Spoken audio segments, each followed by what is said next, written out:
This is the human heart. Central to our physical body, our survival, revered by poets throughout history as the emotional center of our being.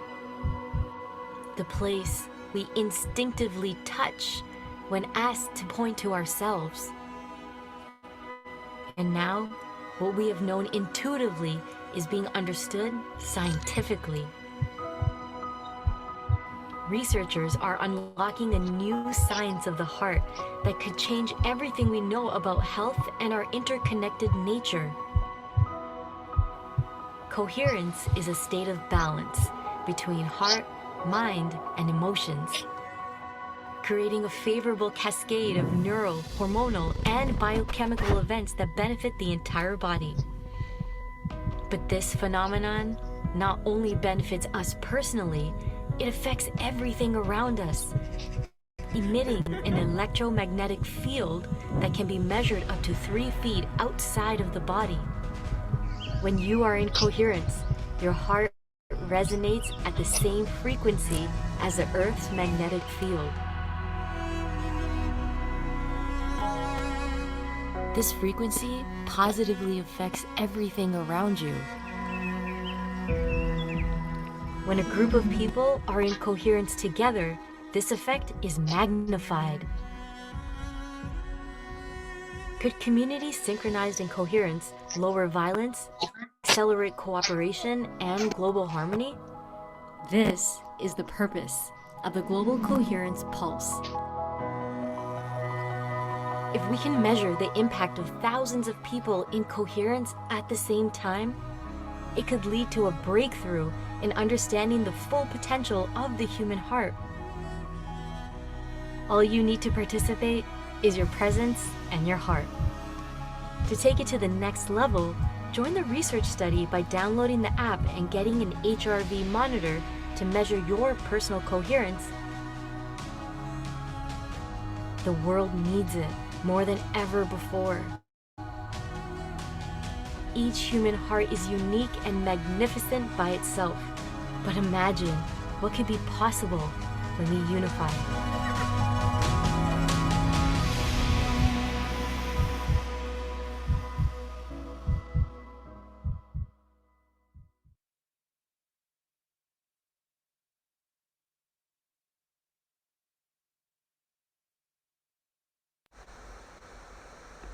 Welcome, everyone. Welcome to today's Global Coherence Pulse. Thank you so much for bringing your presence today. I love doing this on a meeting line, especially when you guys have your cameras on, because I just scroll through and see all of your beautiful faces. And I just want to say thank you for being here today, for taking time out of your day. You know, the Global Coherence Pulse is here because you keep showing up, because people are taking time out of their day to explore and experience coherence as a community. So we're here because you keep showing up, and I'm so excited that we get to do this together. And I asked people to say where they were coming from in the chat. I'm going to also bring on Jennifer Hill, who's going to co-host today. And Jennifer, do you see this? We have like Germany and the Netherlands and Florida, and I saw Nepal, I saw Germany, I saw all around the world. Of course, I'm here joining you from Portugal today. I believe Gregg is joining us from New Mexico. Teresa, you're in California. And it truly is, Teresa, a global coherence pulse. What a privilege and an honor to get to be here with you and Gregg and each and every one of you from around the world today. It's been such a joy to serve with you, Teresa, and the Global Coherence Pulse team, getting to produce this and play with all of you around the world and talk about how can we, in this world that we find ourselves in, how can we lift our vibration, our level of coherence, and how can we pulse the field with love and compassion and kindness, particularly in this time. We're in a very unique time where challenges seem to abound, and the only thing we have a say in is our consciousness and our choice to react or respond. yeah, what we feed the field matters. And we get an opportunity right now for this next hour and a half to really be in the practice of that, We can place our hands on our hearts just to bring our awareness right here, right now, into this moment together. And we can feel our breath moving in and out from underneath our hands, and just know that the more we're present today, and the more that we relax and join together in community and let ourselves really discover, how do we move through these challenging times?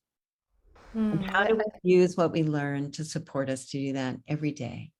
So Jennifer, yeah, please. Yes, my friend. I was just going to say something one of my teachers told me in the last few weeks that I loved is that there's good in everything, even in the challenges, even in the obstacles. And it's our ability, just like putting on a pair of glasses or a filter that we see the world through, that ennobles and empowers each and every one of us to look for the good in the next month, in the next week, in the next day.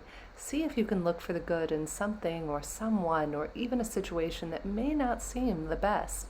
See if you can look for the good. And that's what our dear friend Gregg Braden is going to be sharing about today, is how do we listen to our soul's compass? How do we cultivate joy, appreciate beauty, and step into that field of coherence?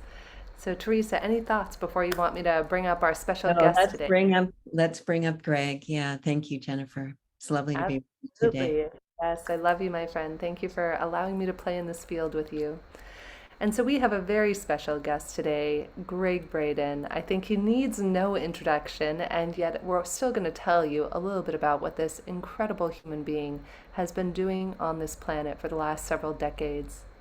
Gregg Braden is a 5-time New York Times best-selling author. He is a scientist, an international educator, and a renowned pioneer in the emerging paradigm based in science, social policy, and human potential. From 1979 to 1991, Gregg was a problem solver during a time of crisis for many Fortune 500 companies. At that time, he worked for Cisco, where he became the first technical operations manager in 1991. To this day, Gregg continues to problem solve as his work reveals deep insights into the human story and how the discoveries inform the policies of everyday life and the emerging world. To date, his research has led to 15 film credits and 12 award-winning books, now published in 40 different languages. Gregg is the proud recipient of numerous awards, including the Walden Award for New Thought, as well as the Illuminate Award for Conscious Visionaries, which he clearly is, and he is listed on the United Kingdom's Watkins Journal among the top 100 of the world's most spiritually influential living people. Not only that, but for the 7th year in a row. He is a nominee for the prestigious Templeton Award, established to honor outstanding living individuals who have devoted their talents to expanding our vision of human purpose and ultimate reality. Gregg is actively involved in visionary organizations and think tanks, including the American Association for the Advancement of Sciences, the Evolutionary Leadership Organization, the Laszlo Institute of New Paradigm Research, and the Arlington Institute. He has presented his discoveries in over 30 countries on 6 different continents and has been invited to speak at the United Nations, Fortune 500, and the U.S. military. Gregg, you are an incredible force to be reckoned with, and the biggest thing to know about Gregg is that he has the kindest and most open heart that you have ever come across, and is just here to make an impact on the world, much like our friend here, Teresa Collins. So Gregg, it is a pleasure to have you here, my friend. Oh, Jennifer, thank you for my warm welcome. It's always interesting listening to someone talk about your life and decades back in time about what was happening in my life. And I just appreciate you honoring the work that I've done and the way that you have. And I want to thank you and Teresa for your trust, for inviting me into this global pulse. It's really good to be with both of you. Teresa, it's so good to see you as well. And I am coming to you today from a studio just outside of Santa Fe, New Mexico. But some people think I am in the command deck of the mothership because that's what it looks like, and it can certainly be that as well. So this is pretty unscripted. We've got some ideas. Can I add something, Greg? I'd love to just add something. Yeah, sure. With the three of us on camera here, and Kaylin in the background. Thank you, Kaylin, always for doing such a beautiful job. But I just want to say, I mean, these are our friends, Greg and Jennifer, right? We're friends, we're colleagues. We bring friends every month to share in this conversation. And I just especially want to acknowledge the intention that's present here. Like, we really care about each other and we really care about you.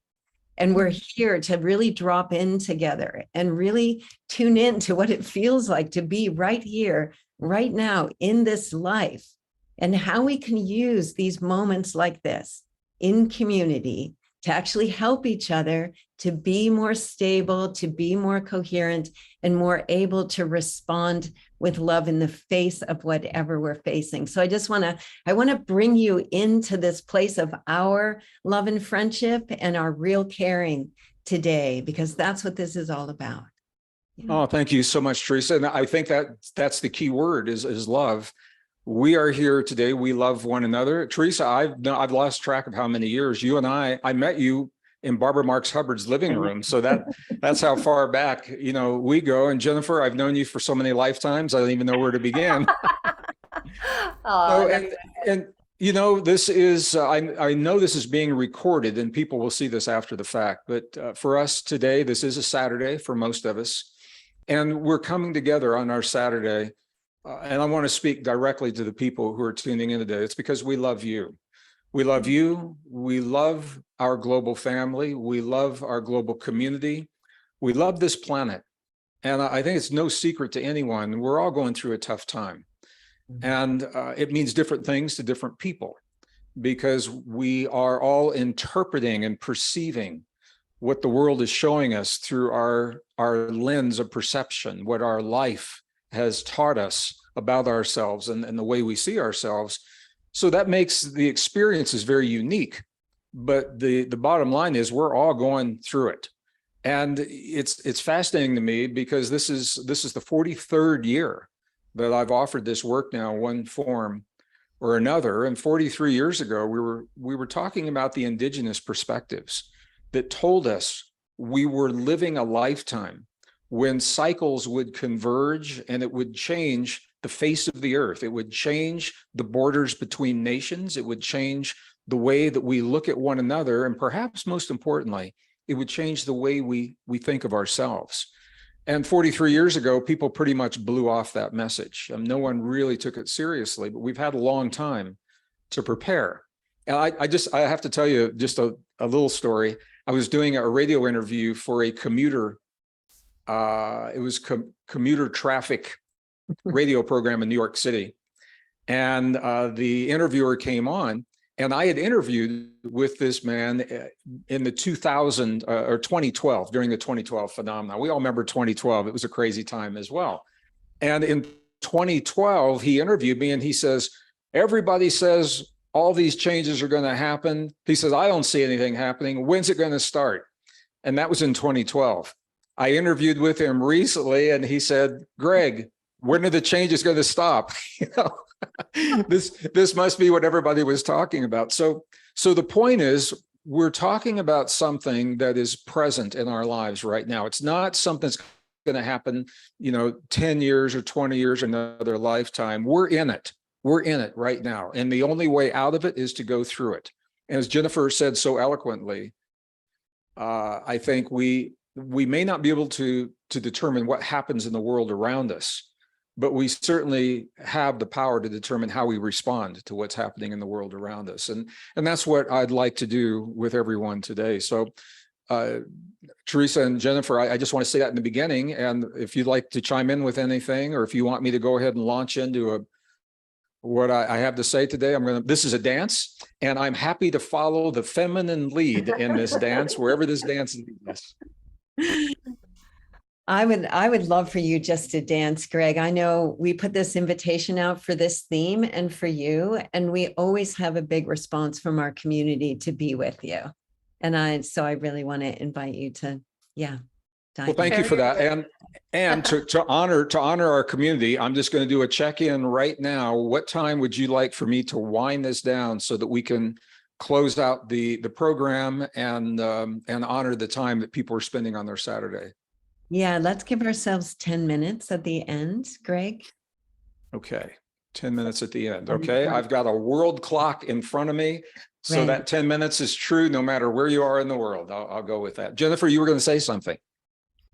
Just deep love, Gregg, and we all want to hear your beautiful wisdom. I mean, that's why we're all here, is to learn. I think it's wisdom that helps us all to grow. We may think we know something, but it's from opening our hearts and our minds that it gives us access to new ways of being and thinking and acting. And I think we can all agree that is what's being called for right now in this time. So we welcome your beautiful wisdom, my friend, and we can't wait to receive it. Oh, well, thank you. I'm happy to share, and we'll see where we go. I just want to give our viewers a little heads up. I'm doing something a little different than we would typically do, and I've got I would like to talk about what we're going to do, and then do it, and then talk about what we just did. That's where we're going to go in the next 70 minutes or so. And you may want to have a pencil and paper handy, or a really good memory, because I'm going to ask each of you to make some notes about what's happening in your life in the moment, and then compare those notes to something I'm going to share with you. So if you want to take a moment and grab a pencil and paper, or if you want to write it on your iPad, or you can certainly do it from memory if you want to do it that way. So I think what I'd like to do, I just want to acknowledge that we are living an extraordinary time in the history of our planet. And even those people that used to push back and say, you know, it's not any different than any other time, I think those people now are agreeing that something extraordinary is happening, and we all know that, and we all see it. What the experts are saying is that we're living a time of extremes. And for some people that may sound frightening, but the extremes don't have to be all bad things. We certainly see extremes. We've got social extremes and climate extremes and, political, financial extremes. That's true. But they can also be really good things. A lot of really good things are happening in the world that we just don't hear about. So when I say the word extremes, it's not just about bad things or good things. The point is big things. Big things are happening in the world. And that means big things are happening in our lives. And that means our lives have to change in ways that we've never seen in our lifetime, certainly. And according to many experts, we've never seen this in 5,000 years of recorded human history. So when I say good things, I mean, new discoveries are happening so frequently now that the scientific publications can't even keep up with them. New discoveries are being made about the human body and the human potential, and about energy and the way that we can provide energy for every human on the face of the earth that wants that energy, and in a way that is sustainable and doesn't destroy the environment. All those things are happening. It's all in the mix.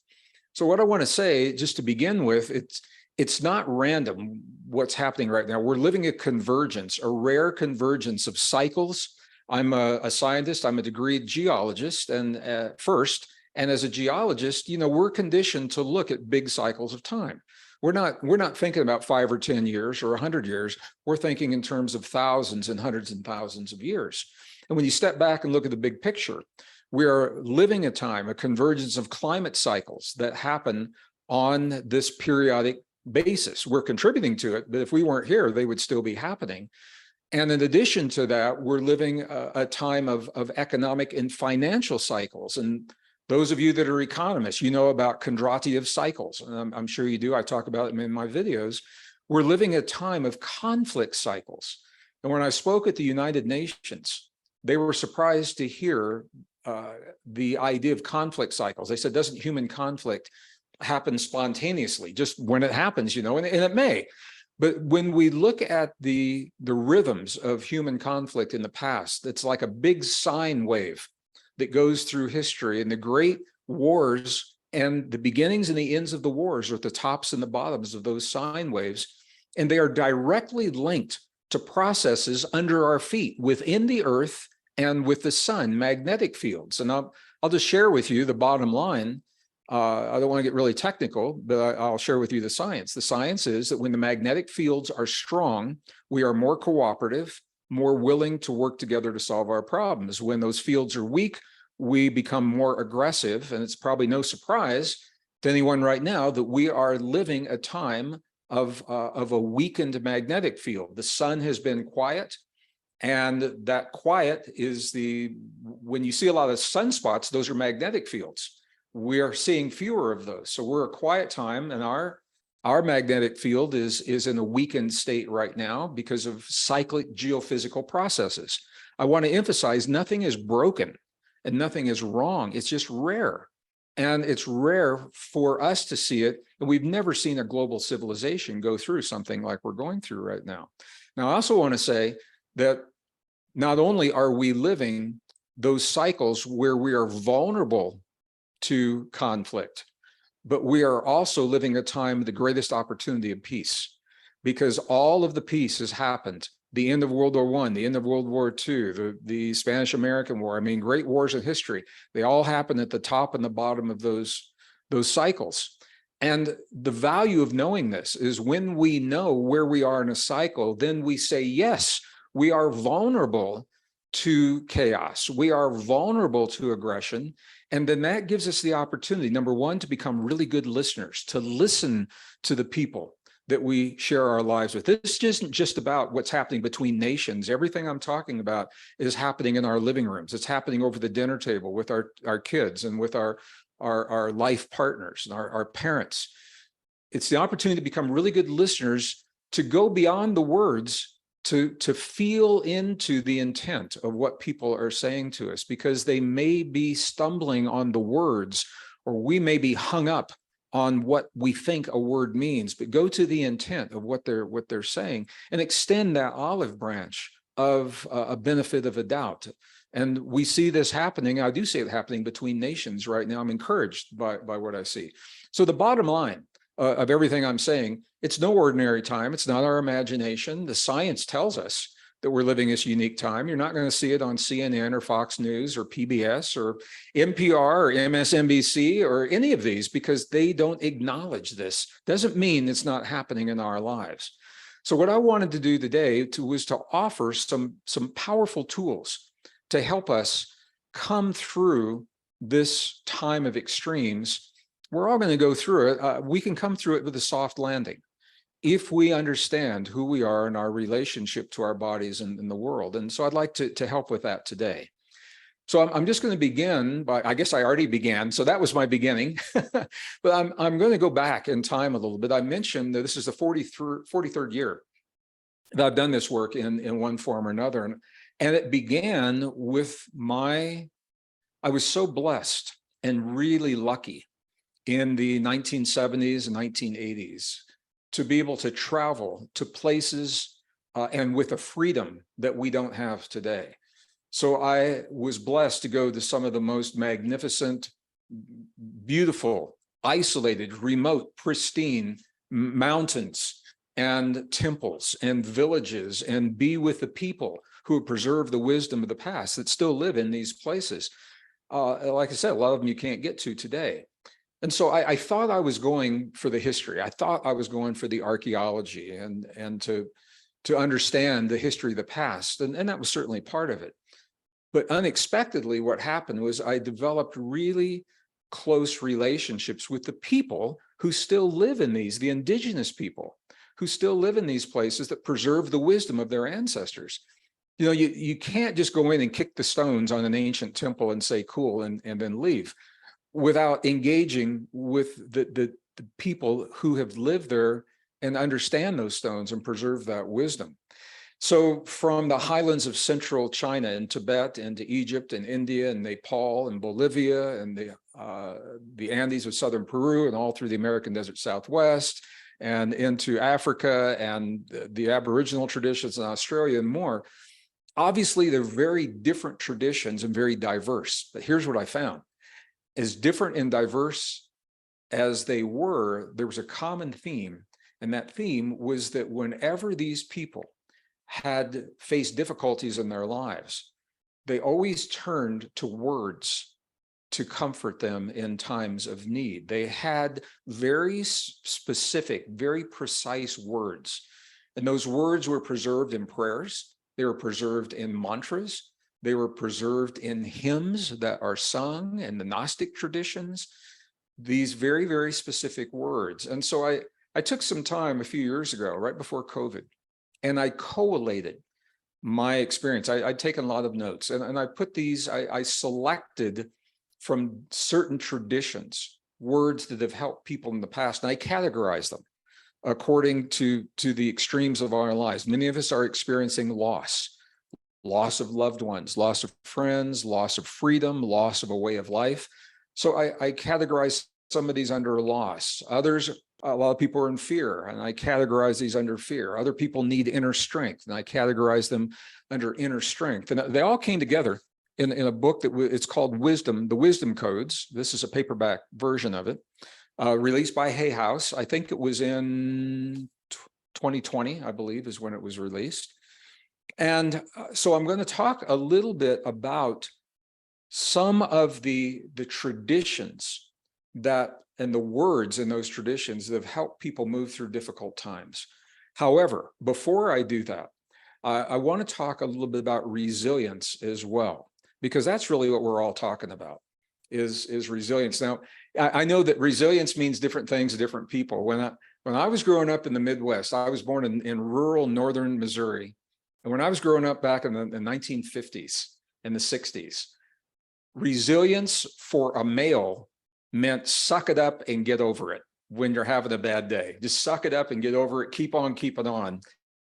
You know, just blow right through it. Well, that certainly has changed. Now, the Stockholm Resilience Institute has developed a new perspective on resilience. It's called adaptive resilience. And what adaptive resilience shows us is that for true resilience, we must accomplish that resilience in different domains of our lives. The physiological domain, and we're going to talk about that here today. The emotional domain, and I'm going to talk to you about that today, but also the mental domain, the psychological domain, and the spiritual domain. So we don't have time to really address all of those. The ones I think that will serve you the most. When you leave this program, you go out into the world, and whatever you see happening in the world, what we're going to do right now, in my experience, is something I use on a daily basis. And I think if it's working for me, and if these things work for our ancestors for over 5,000 years, it's a good chance it's going to work for you as well. So to do this, first I'm going to begin talking about stress. And I know stress means different things to different people. We all know about stress on the 680 freeway in San Francisco, for example. We know about emotional stress in a tough relationship. There's a really good chance everyone watching this is stressed in ways that you're not even aware of, that you don't recognize. And here's why this is important, because that stress begins on the molecular level. Let me just give you an example. If you can do all the workouts, take all the supplements, do all the meditations and all those things. And if you are eating foods that are cooked with bad oil, your body has to work to compensate for that oil. And that's a form of stress. If you're drinking water with impurities, if you're breathing bad air with impurities, you may not think about that. Your body is so intelligent, it is working to compensate, to honor you and to compensate, but that is a form of stress. Stress leads to the inflammation that is the foundation of about 90% of the disease and illness in the Western world today. Everything from hypertension, high blood pressure, anxiety, and panic disorders, certainly diabetes. I think I already mentioned that. But all of those things, they all begin with inflammation resulting from stress. So you relieve the stress, and you have relieved the foundation for many of the things that keep you from being the best version of yourself. So I've got a little presentation, and I believe I just need a thumbs up, Teresa or Jennifer. Do I have permission to share my screen? Okay, this is live TV, everyone. So I'm just going to share the screen and I'm going to bring up a little PowerPoint presentation here. Now I need a thumbs up. Are you seeing my slide as well as a little Greg? The big Greg is gone. Now there's a little Greg in the window. Are you seeing that? We sure are. Cool, cool. It's great when the technology works. So extremes are triggering the stress. And as I mentioned, our world is changing. And what that means, and I just really want to emphasize this because I'm right there with you. I am in this with you. We're in this together. My life is changing. Your life is changing.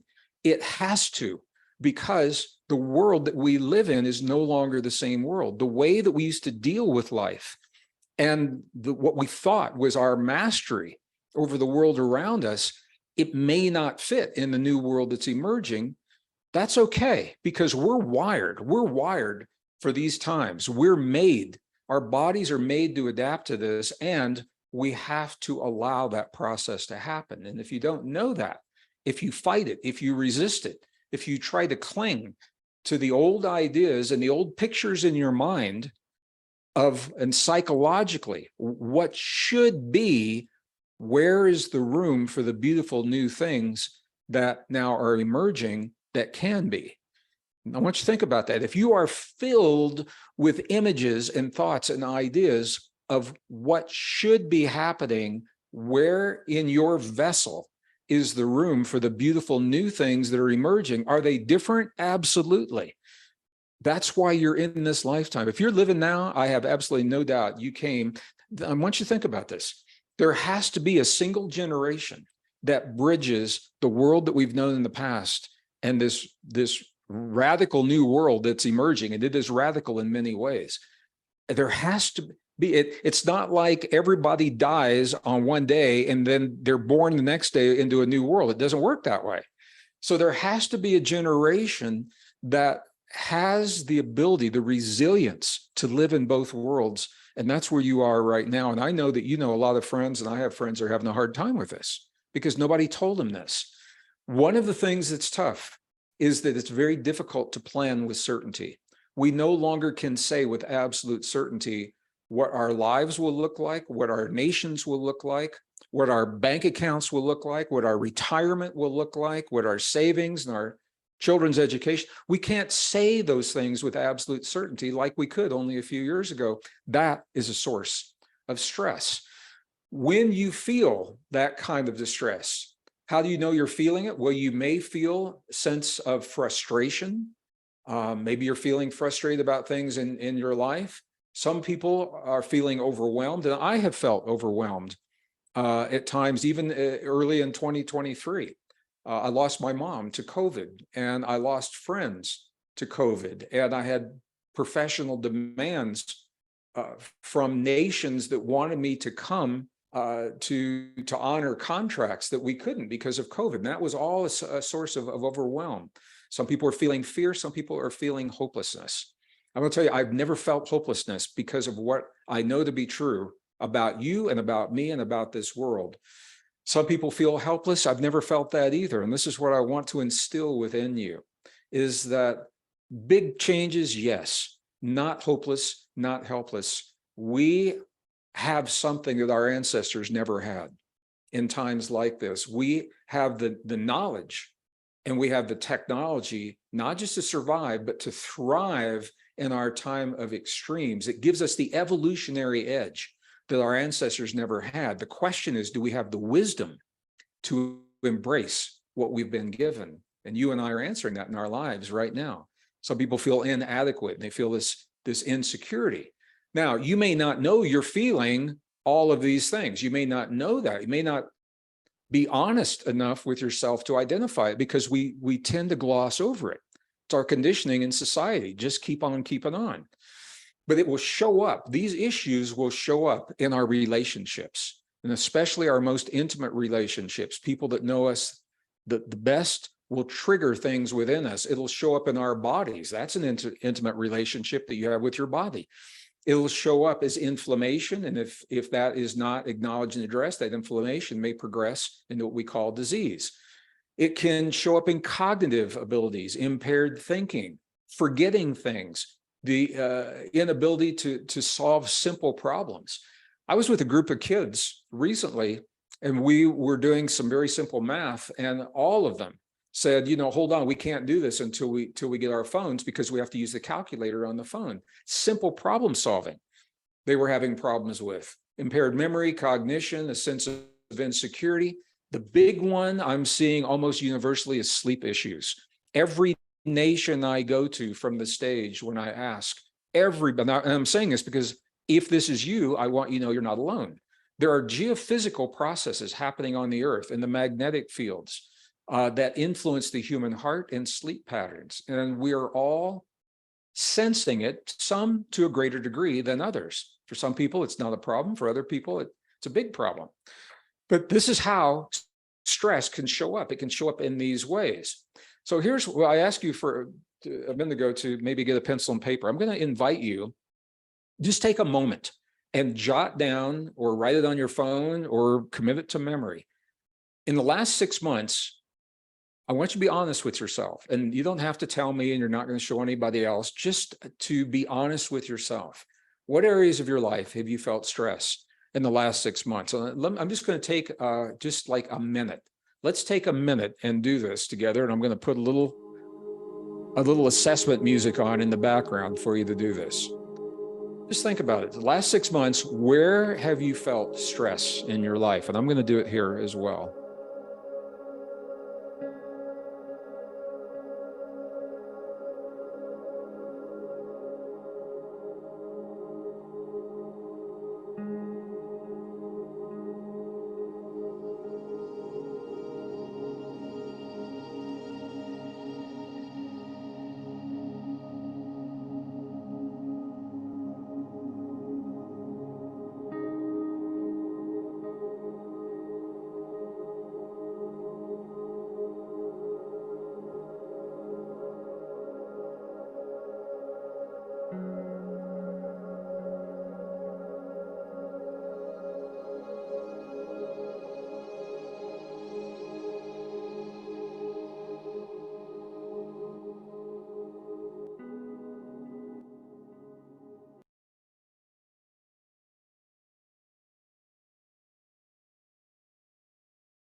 Okay, so that should have given you enough time just to jot down a few places. I have 3 big ones for me: relationships, business, and sleep.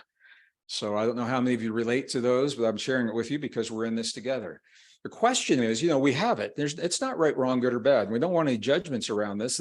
This is how your individual biology is responding to changes in the world through your lens of perception. Question is, how do you deal with it? How do you cope? What are your coping mechanisms? And I'm just going to invite you now on your little list, just jot down a couple of things. When you feel that stress, or when you feel overwhelmed, when you feel hopeless, if you feel fear, and again, you don't have to share these. I want you to be honest with yourself. How do you deal with these things? What are some of your go-to list? 3 go-to coping mechanisms right now. Just do that.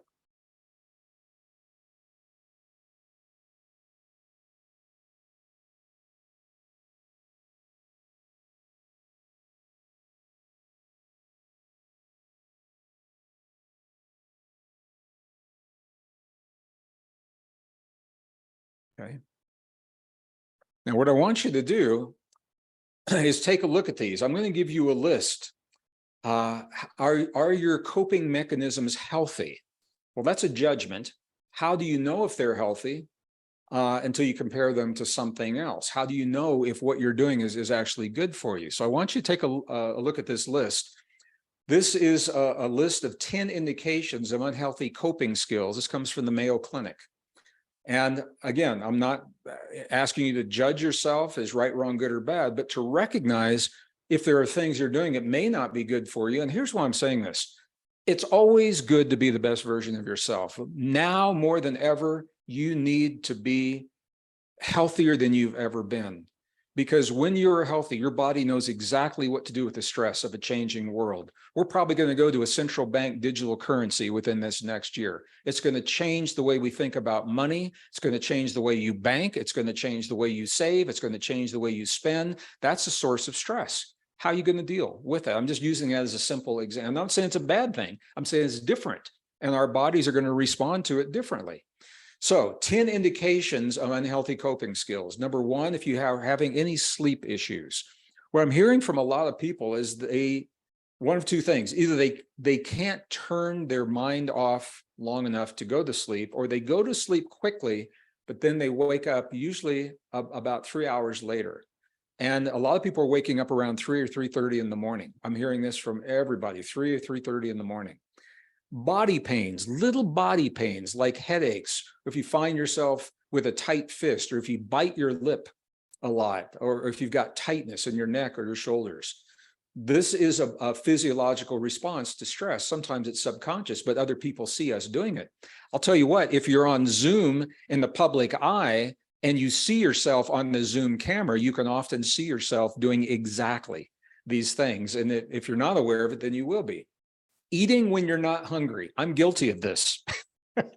Having a bad day, go get a bite to eat. Having a good day, go get a bite to eat.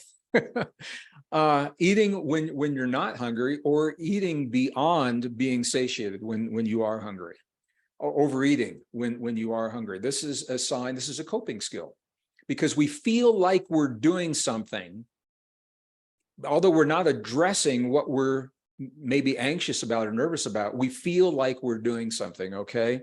Procrastination or avoidance. I'm going to tell you, you're going to learn a lot about me here in the next couple of minutes. This is a big one for me. When I'm supposed to write a book for my publisher, and I see it happening, I know it's happening.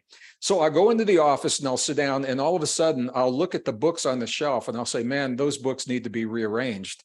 You know, they're a mess. And so I'll rearrange the books, and then I'll look on the floor and like there's a pile of kitty fur from my cats. I'll say, okay, well, I got to sweep this office. But then while I'm sweeping, and I notice all the dust on the shelves, and then I'm looking, you know, all the pile of things that need to be shredded from the last book. And I say, yeah, I really should shred. You get the idea. My computer, my desktop needs to be cleaned up before I start writing. That's procrastination. It's avoidance. And I know it, and I still do it. But I do it without judging myself. And while I'm doing it, I'm going through a mental process. Excessive body diversions. A lot of people talk to me about this, and there's a lot of ways. Excessive sex can be a body diversion. Excessive workouts, excessive running. You know, if you're a runner and you're running more, and I'm not saying they're bad, but these are the ways sometimes if we push ourselves, it may not be the best ways to cope. Feeling depressed, lethargic, emotionally numb, crying for no apparent reason. And I had a lot of people that have told me about this, and it is an indication that we're going through a lot. And this is our body's way. I'm hesitating because I don't want to go too deep on these in the interest of time. But what I'll say is this. Every emotion we have creates a chemical in our body, and that chemical is called a neuropeptide. We literally have fear chemistry, love chemistry, jealous chemistry, hate chemistry. And those neuropeptides want to metabolize and leave the body. When we deny them, when we just suck it up and get over it, what you're doing is you're stuffing that stress. So yeah, you can function in the moment, but in the long term, we know it's probably not good. Here's the reason. Because those neuropeptides, if they're not expressed, they will stay in the body and they will attach to tissues and glands and organs that we associate with the stress. And they will stay there until we are able to free them, to allow them to metabolize in our bodies and leave our bodies. We call that the resolution of the stress. Sometimes it happens through talking it through with a partner if there's an emotional issue. Sometimes it happens with, if it's situational stress. You meet a deadline, and once that deadline is met, then you feel this emotional letdown, and in a good way, because the stress now is gone. And often it is accompanied with tears. Crying is a release of those neuropeptides, as well as any body fluids. Sometimes it will happen in urine. And if you're under a lot of stress, and you may notice your urine has a different smell, it might smell metallic, or your saliva might smell metallic. Literally, these are trace metals in your body that are part of the neuropeptides that are being released in the breath. Sometimes if you're having an big emotional moment, I know when my mom passed, I wasn't prepared emotionally. I was prepared mentally, but not emotionally. And there were a few days where I tasted metal in my mouth, and I know that that's what that was. Those were neuropeptides moving. So the crying is a way to release those neuropeptides. Disproportional anger or negativity, you know, if somebody says something to you and you respond in a way that's stronger than maybe is warranted for that. Going to substances, alcohol, smoking. A lot of people are really using excessive CBD and excessive pot right now. And there are consequences to that. May it help in the moment? Yes. Long-term studies are showing it's not good for you. It's not good for the brain. It changes brain chemistry. It changes sometimes, depending on how it's being used, visual cortex. It changes thought processes. A lot of studies being done on this. Just to be aware of. All of it, I think, in moderation is fine. So of those 10, how many of those are on your list? And I'm just looking right now. 2 of those are on my list. So I've got two ways of coping that I probably could do better with. And that's an awareness for me today. And that's all I'm inviting you to do, not to judge, didn't do anything wrong. You didn't fail the test, but just to be aware, maybe you can look into these and think about them a little bit differently. So here's why this is important, because the unhealthy coping mechanisms are part of a cycle. And if you know this cycle, then you can break it. Here's what the cycle looks like. You got some kind of distress in your life. And we've talked about what those can be. Now we're responding through avoidance, overeating, anger, chronic pain, substance abuse, cigarettes, alcohol, whatever that is. The coping mechanisms actually create and contribute to the distress that you're hoping to offset. And in this way, you've got this cycle. How do you break this cycle? There's some really beautiful ways. And I want to share with you one of those. Actually, we're going to do 2 of them. But one of them is a physiological method that involves breath. And this is something I've noticed in the indigenous traditions, from the curanderos and the shamans in the Yucatan, and to the healers in the Andes, the monks and the nuns in Tibet. They all begin their processes not in the brain. They don't start thinking about it. It's in the heart, and with the breath is where they begin. So here's 2 simple steps to ease that stress in your body. So I'm going to call this Resilience Key 2A. The first one is simply oxygenating your cells. Now, I know that you know breath is important, obviously, but you may not know exactly how important. So I want to show this to you, that the inset you're seeing on your screen, this is a little section of somewhere in your lungs. And what you're seeing is the blood on the left-hand side. Those cells are blue and purple because they are oxygen deprived. They've used all the oxygen. They're coming into the lungs. And then when you breathe in, you pick up the oxygen in the air. Those are the little white dots that you're seeing. And they flood those cells. And look, as they leave, now they're red because they're laden with oxygen. They're going back to feed the cells again. You know, this here's a little close up so you can see this happening. Now, I know that you know this is happening on a cellular level. What you may not know is that your breath is actually influencing your DNA. The breath is influencing what's happening on a genetic level. And I want to show you how this is. And this is not Photoshop. You know, you can't make this stuff up. I mean, this is pretty amazing. What you're seeing on the left-hand side of your screen is the DNA in the nucleus of a cell. Now, it's been dyed so you can see it. That's where the purple comes from. So it's not purple necessarily in your cells. When you see this, you say, okay, what's the big deal? You know, I'm looking at DNA in the cell, because you don't have anything to compare it to. What you're seeing on the left-hand side, what I'm going to invite you to note, is how the DNA appears to be clumped with big black spaces in between. What that means is the DNA is, it's called the conformation. It's the shape of the DNA. It's tightly wound, and it means that it cannot express fully. So the DNA in an oxygen-deprived cell cannot fully express the blueprint that it holds for the rest of the body. And that's not a good thing. This is where illness and disease comes from. Now, this on the right side, I'm going to show you, is exactly the same cell, exactly the same nucleus, except now it is no longer oxygen deprived. And look at the change in the DNA. Look at how it's no longer clumped. It's evenly distributed throughout that nucleus. You don't see nodules of the DNA like you do on the left. And this is a healthy oxygenated cell.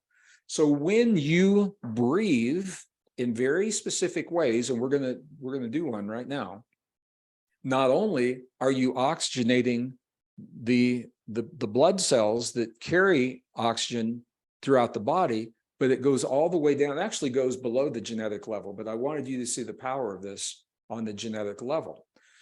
Heart-based breathing is one of the foundations of the coherence that we often talk about in this pulse. In the video that you saw to open this time together, you saw the narrator was talking about the power of coherence within the body and the power of that coherence to influence the world beyond the body into what is called the field that underlies all existence, the scientifically validated and verified field that connects all things in all ways. And we know that this field exists. We are communicating with this field in every moment of every day. The question is, what do we feed the field? And Teresa said this, and you heard the narrator say this. When we begin coherence, one of the first steps of coherence is to shift our breathing. So I'm going to focus on the breathing, and I want you to be aware that it is one portion of a larger process that is often done here on the Pulse that we call coherence. So we're not doing that coherence now, but this will be a powerful tool to help you in your daily process to relieve the stress. It is the heart-based breathing that relieves the stress all the way down to the genetic level. And if you can do this once or twice a day, maybe first thing in the morning, I do this. So I'm a night person, and my daytime is filled with doing stuff for other people, commitments and obligations. Around 11 o'clock at night is when my day for myself starts. So I typically, if I'm going to write a book, I'll be writing between 11 at night and 3 or 4 in the morning. If I'm not, I'll go into, I've got a home studio, a music studio, and a workout studio where I've got the weights and the treadmill and everything is in there. And I'll go in about 11 o'clock at night, and that's where I'll do my breathing. And that's where I'll do the yoga. And that's where I'll do, whatever I'm going to do for the day. So, and that's when I do this process. So let me share with you the steps, and then let's do this together, and then we're going to take it to the next level. So step one, the first thing is we're going to want to focus our awareness in the area of our heart. Now, when I'm with live groups, I'll invite people to do this, and I'll look in the audience, I'll say, okay, I'm in my heart now, what's next? But they're really still in their mind thinking about being in their heart. One of the things I learned from our indigenous ancestors is that we want to focus on a certain part of the body, you touch that part of the body, and your awareness will always go to the place that you're touching. So if we want to focus on our heart, we touch our heart center gently. You can use 1 finger or 2 fingers or an open palm. And many of you have heard me talk about this almost universally. If I'm in the Mayan, in the Yucatan, in the Maya, they will use a full palm, and they'll greet you in the morning with a full palm like this. In many of the Muslim traditions, they'll do something very similar. Buddhist traditions often will do a prayer mudra, and they'll nestle it right there in the heart, that center, and that little pressure calls your attention into the heart center. The original Christian traditions, when you see on the old wood carvings and things like that, they are making a cross right in the center of their chest, and where the cross crosses is right over the heart center, right in the middle of the sternum. So whatever is comfortable for you, this is the first step, is to focus your awareness in the heart. And the next step, and this is important, is to shift the way that you're breathing. The breath literally is a language. your breath is the first language that you learn before you learned any verbal languages. And the way that you breathe sends information to your heart, to your brain. It sends a pulse wave in the blood flow throughout your body, and it's all based upon your breath. Here's the key. When you breathe a little bit slower, number one, however, the second part of this, and some people may not be aware of this, is the exhale. When the exhale is for a longer period of time than the inhale. This is a language to your body. And when you release your breath for a longer period of time than you inhale, what you're saying to your body is, I am safe. I am safe. Because that's the only time that you would ever do this. If you feel threatened, if you don't feel a sense of well-being, you're either going to have an even inhale and exhale, probably, and definitely you're going to have a more rapid and more shallow inhale and exhale. When you are breathing deeply, and I'll show you a little diagram here in just a moment. And the key is for the ratio of the inhale and the exhale, for the exhale to always be longer than the inhale, here's what you're doing. That's a language that is speaking to your parasympathetic nervous system. That is the largest nerve. It runs from the back of your cranium all the way down to your sacrum. And it has places that branch out into the eyes, into the mouth, into the lungs, into the heart, into the genitals, all the way down. And that's why each of these can be an access point to access relaxation. So often when you smile, when you're breathing, you're actually contributing to your parasympathetic nervous system. So what I'm going to invite us to do, I am here in Santa Fe. We're about 7,000 feet above sea level. So my ratio is 4 counts on the inhale, 6 on the release. Yours may be different wherever you are. And if it is, that's okay. Just allow for a longer exhale than inhale. So here's what's happening. And I want you, if you can see the diagram on your screen, when you pull your tummy in on the release, and then you let your tummy push it gently out on the inhale. So watch right here. When you push your tummy out, your diaphragm just dropped right there. So when we have this gentle, it's called the yogic breath, simply push your tummy out. Don't force it, just allow it to move outward just a little bit. And by doing that, you're dropping the diaphragm so that the lungs can fill more fully. And then when you release that breath, pull your tummy in just a little bit. Usually you don't do this. You know, if you're sitting at your desk working, if you're driving, you know, in your big, beautiful black Dodge Ram pickup truck through the high mountains of northern New Mexico, and you've got that seatbelt harness, you know, across your chest, you're typically not breathing like this. This is a conscious breath. So when you push your tummy out a little bit on the inhale and then pulled in a little bit on the release, you're filling your lung, and then you can get the effects that you saw on the slide where you're oxygenating those cells. So if that makes sense, can we get a thumbs up? Are we good with that so far? Everybody good? What I'd like to do, let's do a few of these breaths together. So this isn't just note taking. I want you, many of you already know this. Some of you kind of know this, but maybe didn't know about the ratio, or maybe you know all of it, and it's just a really good time to do this for the day today. Let's do this together. One more time. I have a little sound in the background to kind of average out any other sounds that are happening in the space where you are today. Now, I'm assuming that you're watching this in a place that's safe, that you are not driving or operating heavy machinery while you're doing this. So if you are, please wait until you're in a place that's safe to do this, because a lot of people like to close their eyes. This is all about relieving that stress. So what I'm going to invite you to do is go ahead and close your eyes. Allow your awareness to move to your heart center. Gently touch your heart center. Okay, and just allow your awareness to settle into that heart space. Now, this is where it maybe is a little tricky. I'm going to invite you to do the breath. The breath is in the lungs, However, I want you to focus in your heart. Focus as if the breath is coming from your heart. All right, let's do this together. The first breath, inhale, I'm going to do for the count of 4. And then release. Just feel that shift in your body. Inhale. And release.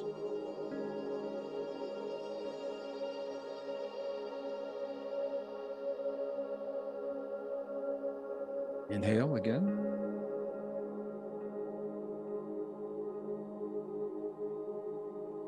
And release.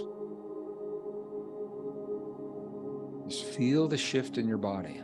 This is a language. You're speaking to your body. Inhale.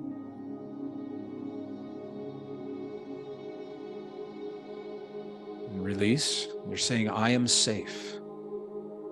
I am safe.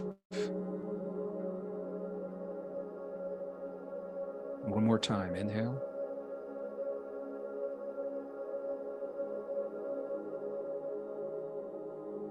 Release.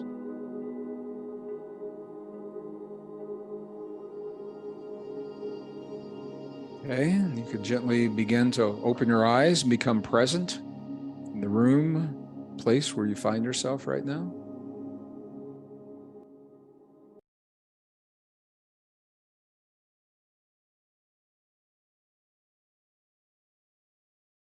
I think you could probably feel that shift in your body. And it's more than just a nice feeling. Literally, you're relieving stress down through the organs and the tissues. You know that. But now down through the glands, in the blood, and all the way down to the molecular level. And that stress goes a long way, or that breath goes a long way in helping you to deal with whatever it is that's going to come to your doorstep in life. So that was 2A. Now, what I'd like to do, and Teresa, I know you said we need 10 more minutes. I lost track of my clock when I start. How much time do I have right now? You have 15 minutes. Okay, this is perfect. All right. What I'd like to do now is take this to another level from the book, The Wisdom Codes, that I held up earlier. I probably should have called it Wisdom Codes Book 1, because there were so many traditions and so many words and prayers and mantras that could have been involved. And I tried to do a cross-section from the Vedas and from the Gnostic texts and Christian traditions and Native American and Buddhist, and still a lot of things got left out.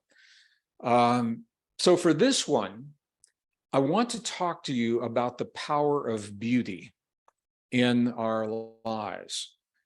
One of the first things that triggered this book, and I have this right on the first page here. There's a neuroscientist. His name is Andrew Newberg. And what he says is this. He said, a single word has the power to influence the expression of genes that regulate physical and emotional stress. I want you to think about that. A word that is non-physical has the ability to influence the genetic conversation that's coming from your cells to your body to regulate physical and emotional stress. Now that's a scientist saying that. Emily Dickinson said the same thing in a very, very different way, a non-scientific way, and I want to share that with you. She said, I know nothing in the world that has as much power as a word. And that's from Emily Dickinson. And I think there's a lot of truth in what she's saying. So it's for this reason, if a single word has the power to influence DNA, what is the secret held in the wisdom codes of our ancestors? Why are these prayers, why have they been, and the mantras from the Vedas, why have they been preserved for 7,000 years? And the reason is because they work. So what I'd like to do today is zero in, with that in mind, zero in on one aspect. And this is from the Native North American indigenous perspective on the healing power of beauty. Now, I'm just a little personal revelation, beauty has always played a very powerful role. It's actually played a central role in my life. Many of you know I worked in the corporations and academia and in the corporations up until the end of the Cold War in 1990. And I lived in some of the biggest, most beautiful cities in the world: Seattle, San Francisco, Denver, Dallas, and West Palm Beach, Florida. I mean, beautiful, beautiful places. And when I left the corporations, I asked myself a question in meditation. And I said, Gregg, this is a new chapter in your life. Do you want to live in another big city where everything is very convenient and you have access to the things that you need, like airports and healthcare and grocery stores at your fingertips? Do you want to do that as you've done in the past? Or do you want to live in a place where you wake up every morning surrounded by the most amazing beauty that you could ever think of? And to make a long story really short, I'll say the beauty won out. And I ended up buying what used to be a Waldorf school. It was one of the first Waldorf schools that was built in 1888 in northern New Mexico. And it's funny how when you have your eye on the beauty of the land, you kind of miss the dilapidated nature of the buildings. and apparently I did that. I guess I didn't see how run down this place was, and I'm still working on it. And I probably will be for the rest of my life. But the point is, the beauty won out. It's not convenient. It's not easy. It's very cold in the winter. It's 4 hours to the nearest airport. It's an hour to the nearest grocery store. It's almost a mile to the nearest neighbor. And yet I felt that it was good for me. I said, it's going to be a better life surrounded by beauty. So I'm saying that about myself because this is why I was drawn to the Navajo tradition of beauty. The Navajo do not call themselves Navajo. They are Dine, is the name that they give themselves. So this is the Dine prayer of beauty.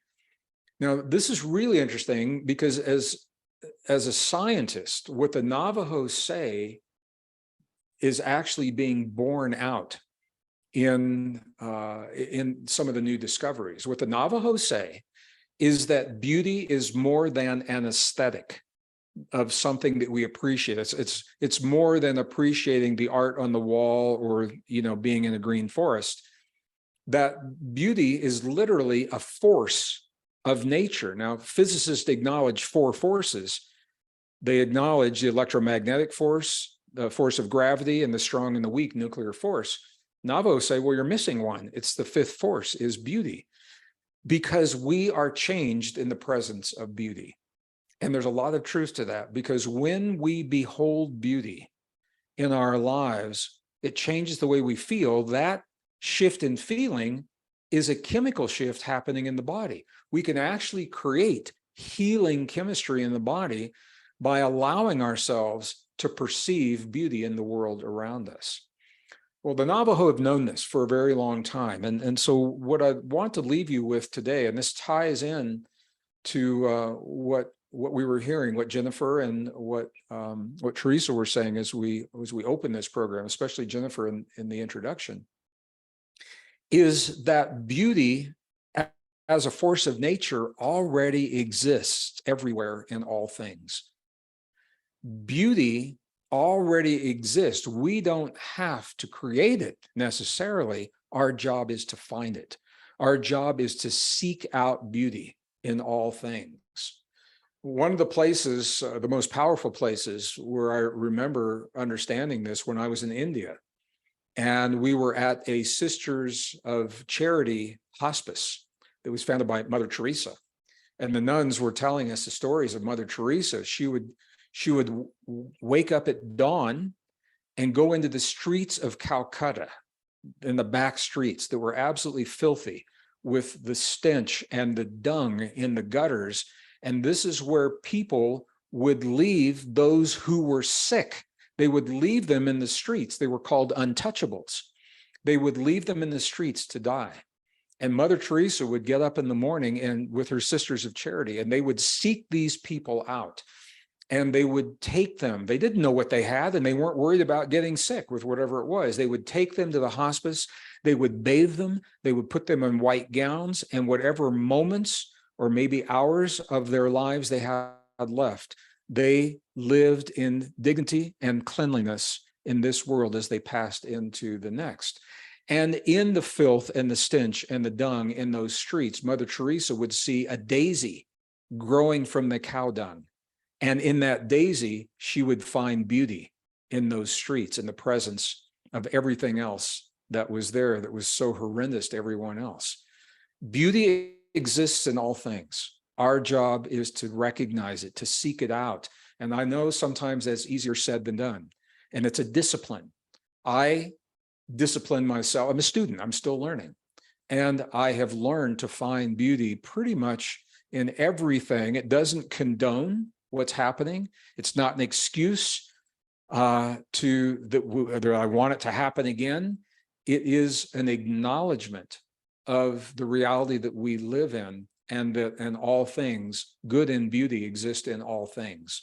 And as we choose to place more of our focus in the good and the beauty, it's very interesting how that seems to become dominant in our lives. And I want to say that to you as our world is going through these changes. So the beauty prayer that I've identified in the book, the Wisdom Codes, it's actually a very lengthy prayer in its original form. And it's not convenient to say in times of need. It has been condensed into 3 phrases. And there was an amazing Navajo artist. His name is Shanto Bigay. And Shanto Bigay is the one that shared these 3 simple phrases. And I'm going to share them with you right now. And I'm going to invite you to use these phrases to help you to find beauty in your life. And I do this every day of my life. And the beauty prayer, abbreviated, simply goes like this: the beauty that I live with, the beauty that I live by, the beauty upon which I base my life. Let's talk about this. The beauty I live with is an acknowledgement of what we've just said, that the beauty already exists. Our job is to seek it out. The beauty that I live by is an invitation to allow beauty to become a force in our lives in the presence of all the things that we're seeing, all the fear and the darkness and the hurt and the anger and the fear, the beauty that I live by. And the third phrase, the beauty upon which I base my life. This is an invitation to allow beauty to be more than a peripheral aesthetic. It's an invitation to allow beauty to become front and center, foundational.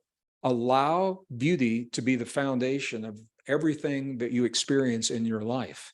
And when you do that, when beauty becomes the foundation rather than the peripheral experience, you are changed in the presence of that beauty. And it will change the way that you feel about what happens in the world. It doesn't change what's happening in the world necessarily. It will change your response and the way you feel about what's happening in the world. And this is a powerful stress reliever. So by perceiving beauty in all things, number one, it's a workshop unto itself. That's a workshop of life. But number two, you're healthier. You're going to be healthier. You're going to be happier. You're going to have a greater sense of well-being. You will have less stress in your body, which means your body physiologically is going to be stronger in the presence of the things that are creating the stress. And all you're doing is shifting your perspective. So, Teresa, I think I'm pretty close to the end of my time. Am I correct here? No, you still have like 5 minutes if you want. 5 minutes. Okay, I'm going to stop sharing my screen. Do you see the big Gregg now? Yeah, we see the now. The little Gregg is gone and the big Gregg has come back. So I know that sometimes it's controversial what I'm saying about the power of beauty. And I'm not going to say it's easy, but what I'm going to say is I'm a better man for inviting beauty into my life and allowing beauty to play a central role in my life. And, you know, all the things we're talking about, I know for some people, maybe tuning in for the first time, maybe you've never been on the Global Pulse, and some of this is really new information. And I'm going to acknowledge it's a very different way of thinking. I think we need a different way of thinking because we are in a different world. The world has changed. We are changing. We have to change. And a lot of that change we can do externally, for sure. And I think it's good to engage in community and whatever that means externally. But the real change has to begin within. And we've all heard that. But this is such a powerful understanding, because when we change the way we think about what's happening in the world, that change will be reflected in the solutions that become our go-to solutions.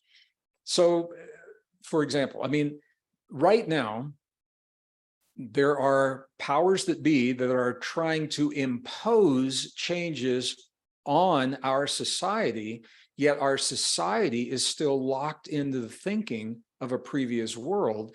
So those changes don't make a lot of sense. A lot of the changes don't make sense because we're still thinking in a way that worked for us in the past, but it may not be serving us now. Or maybe it does. Maybe some of the things from the past are values that we want to maintain, that we want to continue. And those values need to be reflected in the solutions that we are choosing. It all comes down to us and the way we think about our lives. It comes down to leadership. And when I say leadership, it doesn't have to be the leader of a nation, or, a president or a prime minister. It'd be nice if it is. I don't think we're going to see that. I think the leadership has to come from us. Every one of you is a leader, because if you're watching this right now, what I know about every one of you, somebody in your life looks to you for advice. You are the go-to person that they come to when they don't understand what just happened in the world, or what is happening in a news flash that has just come about, I know, some crazy thing like a lockdown or something like that. And they say, what does this mean? You are the person that your circle will turn to, because they trust you, because you are wise, because you probably think outside the box a little bit. You're probably open to some new ideas. And this is where I think you as a leader can really serve the people that you love in your community by embracing some of these ideas, although they may be very, very different. Try them out, see how they work in your life. What I like to say is this: we start a program like this, it was brief. This is only 70, 75 minutes a day. Everyone watching this has a belief system that has gotten you to this point in your life. You have to say it works because you're here. If it didn't work, you wouldn't be here. So your belief system works. When we have a program like this and I introduce new content, for some of you, it's new. For some, may have heard a lot of this before. But I invite you to open a little file folder in your mind, or maybe in your heart, and call that little file folder possibilities. Just say possibilities right across the top. And then when we leave this program, something's going to happen. You're going to get a phone call from a family member. You're going to see something on the news. You're going to go out into the world and see something. And you're going to apply your old belief system, and it's going to fail you. It will fail you because the world has changed. And this is the gift of the pulse and times like this, is when those ideas fail, don't struggle to try to make them fit where they don't fit. Bless them because they served you, let them go, and open that file folder called possibilities. And I think you'll be amazed at how well some of the new ideas, new discoveries, new perceptions will serve you in what you're seeing in your life and in your world right now. Not what happened 5 years ago, but what's happening right now. And that's the gift of the pulse. And this is why I'm so honored to be here with Jennifer and with Teresa and all of our community. We say community, and it is a community. And I have to tell everyone, you are a community, but you're also my family. And I love my family, and I care deeply about my family. And we've got everything we need to move through this extraordinary time in the history of our nation, in the history of our planet, to do it in a healthy way, not just to survive, clinging, by our fingernails, just trying to survive, but to thrive in the new world that's emerging. However, it requires each of us to step up. We've got to step up with a vision that reflects our values. What do we cherish in our personal lives? What do we cherish for our families? What do we cherish for our community? What do we cherish for our society? What do we cherish for our nation? What do we cherish for our planet? We've got to make those things known because a new world is emerging. New policies are being written right now. The policies are being written, new laws are being enacted. And if we don't let those people who are making those policies and those laws know that we cherish very specific values, then those values are going to be washed to side.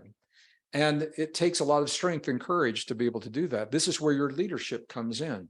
As you're clear with who you are, you've got to know who you are in this world. And that's what the title of this is all about. Everything we're talking about is to help us develop what I call a very strong soul compass. If you don't have a soul compass, if you don't know who you are, you're going to have a lot of other information trying to tell you who you are. If you don't know what your potential is, you're going to have a lot of other people and other ideas with other agendas telling you what your potential, or more probably what your limits are, tell you how limited you are. So I believe you owe it to yourself, and I believe we owe it to ourselves, maybe for the first time in a very long time, to know and embrace what it means to be human, what our potential is as humans in this world. And I'll tell you right now, we're not what we've been told. We're so much more than we've been led to believe. And the little bit that I've shared with you today, I think will help you on a very personal, a deep and personal daily basis to get by and in a healthy way to thrive with what's coming inbound, so that we can achieve those potentials and understand those values and courageously share those values with those that we love in the world around us. So I think I probably went through my 5 minutes. I'm going to stop there, Jennifer and Teresa. And I just want to thank everyone for sharing part of your day with us today. And Teresa, I got the email from you. Thank you for inviting me, and thank you for your trust, because the truth is you never know really what I'm going to do. So there's a level of trust for you and Jennifer for inviting me in, and that means a lot to me. So thank you all.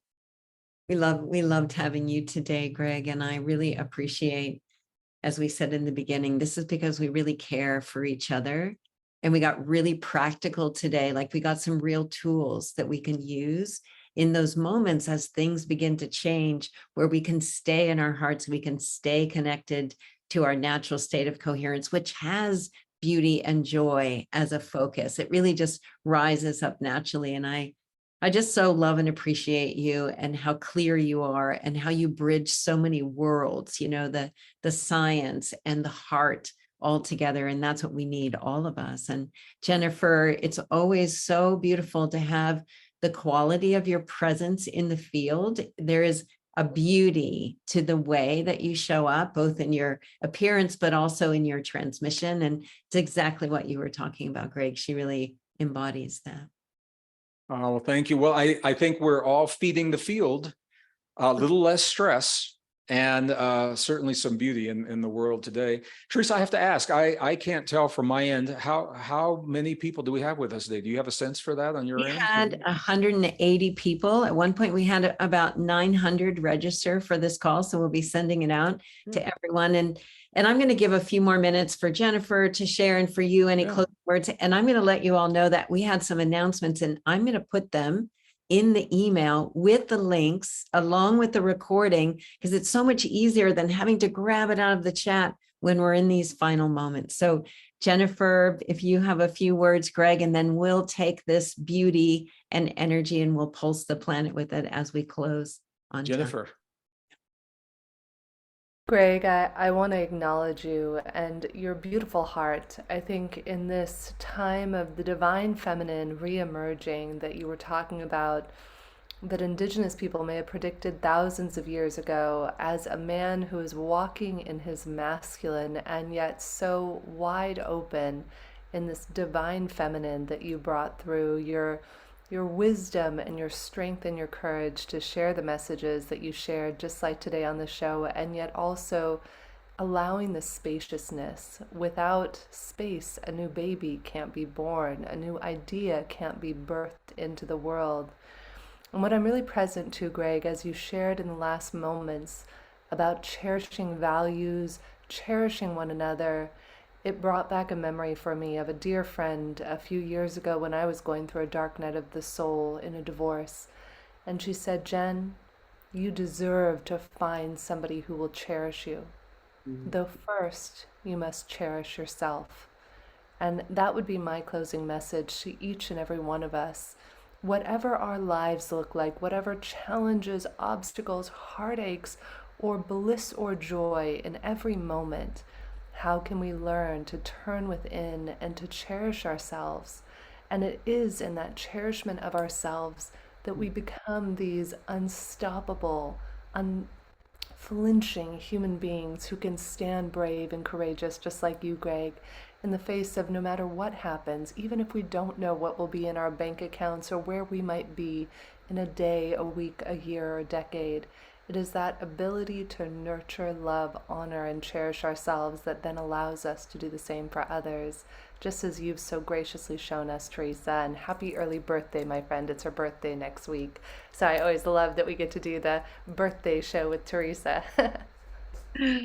Thank you, Jennifer. Just so appreciate your presence on the core team of the Global Coherence Pulse and all the ways that you're sharing this message out into the world so beautifully. And Gregg, how about just a few minutes for you to just like anything that you want to say to the community before we go? Well, Jennifer, I just want to acknowledge what you just shared. Sometimes I like to think that I live up to everything you just said. It's been a tough few days, and I really appreciate hearing that. And I'm going to carry those words. I have actually an interview in Australia right after this. I'm going to carry your words into that interview and that next round for me. So I just want to say to our community, I just want to thank everyone. First, I want to say I love you. And I love you because you're here in the world right now and for everything you're doing to be the best version of yourself and to be the best world possible. And it's just a message we don't get to hear often enough. We hear all the flaws and all the things that are broken and all the things to be afraid of. And rarely are we taught that we have this extraordinary potential through this gift that we call human, that we're only beginning to understand on a scientific level. We don't really even know what the full capacity of what it means to be human. But what I do know is we've been on this planet for 200,000 years, and we've always had everything we need to get through whatever life brings to our doorstep if we honor the gift of our humanness. It's when we deny our humanness and look for something outside of ourselves, that's when we get into trouble. So there are things outside of us to help as tools, but ultimately they are tools to help us to become the best version of ourselves. And I think that's important I have to remind myself of that. And that focus helps me to get through my day. And maybe it'll help everybody watching today as well. Mm-hmm. So I love you all. Thank you all so much. And I look forward to our next, Teresa. Happy early birthday. I didn't know that. Thank you. Next Saturday. So let's just take this energy that we've been experiencing today and let's just pulse it out across the planet, wherever it needs to go, to all the places of beauty that are emerging in the face of all that's falling away. Wherever it needs to go, just trust that it is flowing there right now.